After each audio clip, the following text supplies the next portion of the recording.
Assalamualaikum warahmatullahi wabarakatuh. Muhtaram katılımcıları. Бүгүнкү күнгө 6 октябрь 2025 жыл биз Ноғат районуна карашы Кыргыз Ата айыл өкмөтүнүн маданият үйүнө келдик. Ошол жерде мугалимдердин билим майрамы болуп жатат. Бизден осуй лайк басып көрсөтүп коюңуздар. Баардыгыга өзүмдүн атымдан жана Ноғат калажына өткөн алматыдан тынччылык аманчылык каалайм. Досторыңуздар менен бөлүшүп коюңуздарды суунабыз.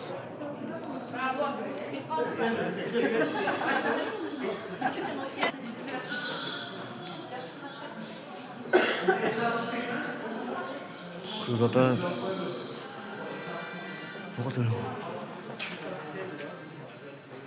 ailen farkındağı madaniyat üye ekan.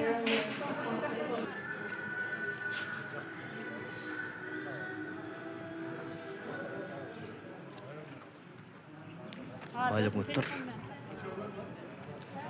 Ноғат районунун айыл өкмөттөрү.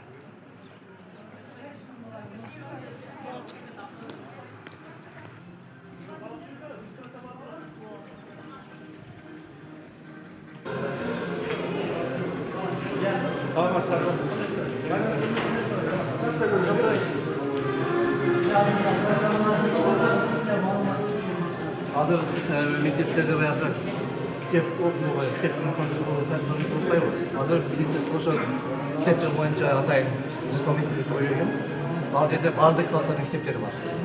Мисалга, 2 класс болгон болсок, 2 класстын ичинде бүт ошол кыргыз класстардын да бар. Кыргыз бар, орус класс, өзбек класстар. Өзбек класстар. 3 класстан бар. Ошондо биздеги жанагы окуу процессинде колдонуп турган китептердин баардыгын ушул жерге киргиздиген, бардыгы киргиздиген. Biz azınca bayağı klas kitap olduk. Bирок 2 yıl içinde бүт бардык мектептерде электрондук өткөрүлөт. Андан кийин бул жерде китептер менен биргеликте мына акыркы мезгилде статистика боюнча. Мисалы үчүн бүгүнкү күнгө чейин жалпы саны 19 миллион жол китеп. Башкача айтканда уже балдар кирип үйрөнө башташты. Мындай колдоно башташты деген сөз да. Бул жерде бүгүн эле келгенде бул жерде азыр китеп. Бул жерде мага карасаңыз бүгүн эле 49 миң адам келип атты. Балдар. Бул деген 2 жылдын ичинде бардык балдар электрондук кирип баштайт. Ата-энелер дагы республика боюнча да. Республика боюнча. Электрондук кирип баштайт дагы балдардан башка китеп окуу боюнча телефондорду жөн пайдаланбастан ошонун ичинде электрондук китеп пайдаланбаштайт. Биз ошон үчүн мына жерде мына кайсы китепти буйруп пайдаланабыз бүгүнкү күндө мына кыргыз китептер 8,5 миң адам пайдаланат бул жерде. Бул жерде орус китептерди 2,5 миң адам пайдаланат. Бул онлайн режимдеби? Онлайн режимде. Азыр могул ушул адамдар азыр отурат. Ушуну пайдаланып жатат да. Бул азыр көбүнчө ушул биз дагы мисалга 2-1, 2, 3, 5, 7 класстар 12 жылдык да. Аларда китеп бере элек. Биз аларга тапшырма бергенбиз. Ошол азыр абдатын көрөсүз да. Себеби баягы бир ачып бир жуманын ичинде активдүүлүк. Мына ушунда жума эң башында атпайбы? Бул эң башында. Менин азыр сиздерге мындай математика.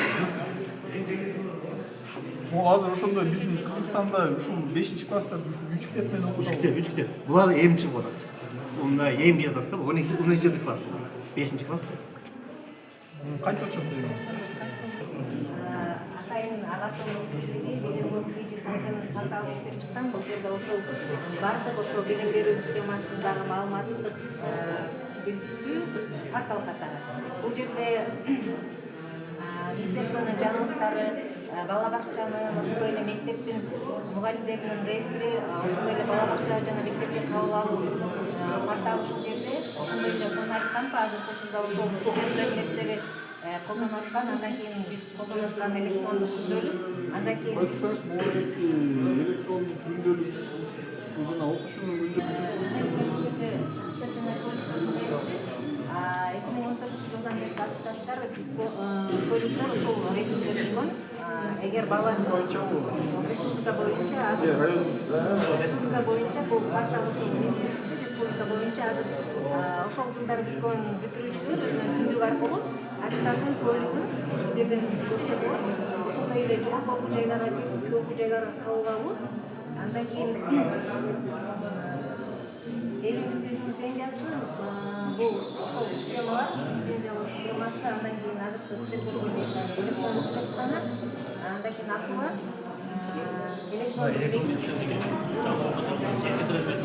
толугу менен ноуттун камсыз кылды.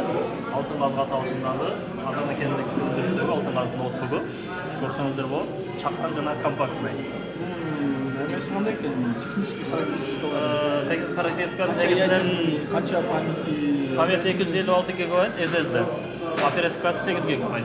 8 гигабайт. Негизинен ошол неме офисный программалар үчүн. Бул негизинен иштеткен эмес. Өздөрү көргөндөр Санарип Кампа деген платформа иштелип чыккан. Ошол үчүн гана чыккан. Бул ачканда эле Санарип Кампа бул офлайн жана онлайн форматта иштейт. Офлайн ушу ноуттун өзүндө иштейт. Интернет жок болсо дагы бүт нерсе мына жерде чыгып турат. Китептер, 3D модель, симулятор бүт баары чыгып турат. Онлайн версиясын бул жака көрсөтүп койдук. Мына ошол эле нерсе китеп 3D модель бар дагы бар. Симулятор дегени бул лаборатория. Мына жерде ачылып тургандар мынакей. Бул жерде азында ток иштеп чыгышын көрсөтүп турат. Сууну ачат. Суу ачканда уже бул вращение кетти. Бул жерде свет канчалык жарык жанып атканын көрсөтүп, бул жерде катышуулардын санын көбөйтүп койсо мына оролгондор канча көбөйгөн сайын суу аз болсо дагы токту стандарттуу чыгарып берет. Мына ушул лаборатория окуучуларга көргөзүп берип сабакты өтсө болот. Офлайн версиясында интернети жок эле иштетсе дагы боло берет. Bu жерде ben STEM предметтер, химия, биология, информатика, математика, география. Биздин робототехниктер. Ооба. Робототехника. Бизде робототехника.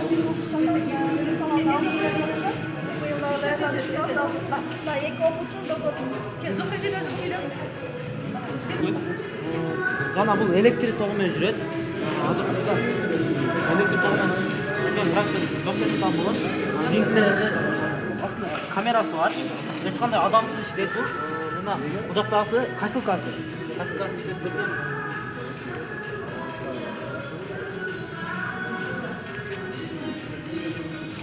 Ya bunlar farklı Türkçelerin doğru. Bu hangi şey? Anglisçe, Rusça falan olsa bu. Kasılkası işletsek. Bu robototexnika Евразия патенттик ведомствосы карабынан келген конструкция.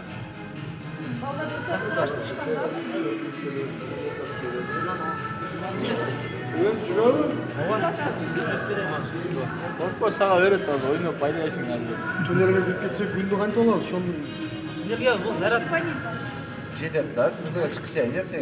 Күн зарат алып алат. Бурат эте. Жакшы экен да? Рулин аппарат. kerek yok. Hava benzin. Кийин кележекте. Ой, сондай да. Модельдерде Солнечный батарея аркылуу иштейт. Misal için hazır traktörler köpçülük lemede işledi. Соляркада. Солярка анан hava. Misal için аңгайды bir lemede kalıp ketsek biz. Адырларда калып кеткен ал жерде тош жок болуп калса ушул күндөн энергия алып аткан жүрүп берсе мисалы үчүн азыр бияка аймак катып туруп azıcık görsek koy şunu bile deme oldu. Nasıl yedin alalım? эми да бул күндөн алат только мындан текшерип көрүп Светтен алар өтесиңби? О, бас. Фарлары жок, молодцы. касылка иштеп кетти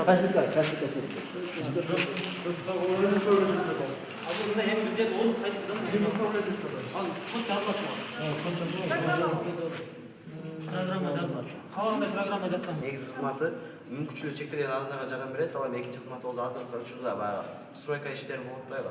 Ошол иштерге баягы адамдар баары чарчайт да. А бул болсо бир 20 адам, 50 адамдын жумушун бир кылат да, жана мунун дагы бир айырмачылыгы заряд алат дагы тынымсыз иштей берет. Тамак ичпей эч кандай. Жүрүшүн силерге көрсөтүп берди.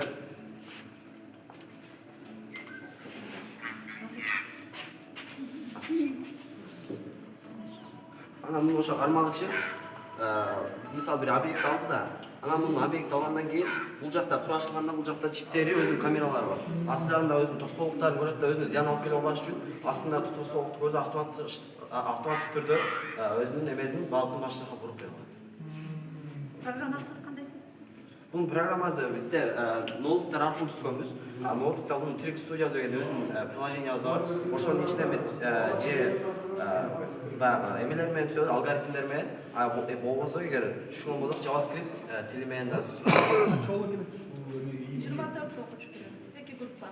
Биринчи башталгыч группа, экинчиси уже алтынчы класстан баштап алып атам, алтынчы класстан 11 класс, бул эң чоңу смартлер. Анан дагы Русский дом менен иштешет биз посольство аркылуу. Ушул тилик студияга келген бизге Евразия патенттик ведомствосунун жетекчиси Григорий Петрович Ивлеев тарабынан берилген. Кийин биз Русский дом менен байланыштык дагы быйыл жакында жаңы проект башташып Россиядан робототехник ага эжекелер келип окутууда. Бесплатно Кыргызстан балдары үчүн Оштуктагы. Ошко барып, суббота күнү барып, 3 балабыз барып окуп келип атат. Регистрация болуп, жазылышып, жума сайын 2 саат сабак болот, 2ден 4ке чейин. Ошого барып келип окуп атышат. Ал бесплатный 4 айлык жаңы жылга чейин. Кайсы өкмөттүн балдары? Биз Караташ айыл өкмөтүнүн Ноқат эмканасы дейинги балдарын жатат мектеп. Ошолор жактан бизге келип турат ушундай робототехника. Былтыр биринчи игиликтерибиз республикага чыгарды.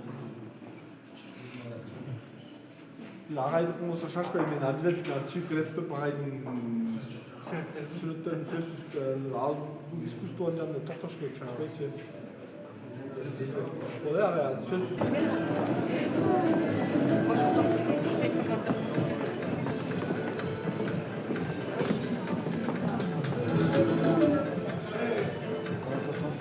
Bayramlarında çaldırma.